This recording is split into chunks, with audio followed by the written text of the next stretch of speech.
tuway ron. So ato ning tilangon. So nag-graving man ta. Ako ipakita sa inyo sa ni pagtilang. Sa ni pagkaon, sa pagkaon. So ato na siya ngablihan. Gamit lang ko kutsilyo lang gamay. So, ano yun siya. So, naman ni siya kanang baga ano niya kana bitang tawag rin bilat daw basto sayo. Muna yung west ano. So dito na tusok ko na siya. Umok raw na siya guys. Twist gamay.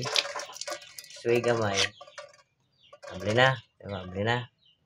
Slide na mo na siya para makita ni mo na siya. So muna yung laman.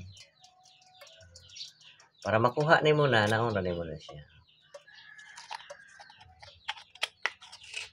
So, nakuha na.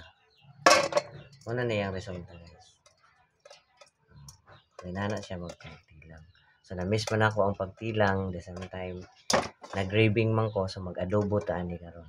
So tara, let's go.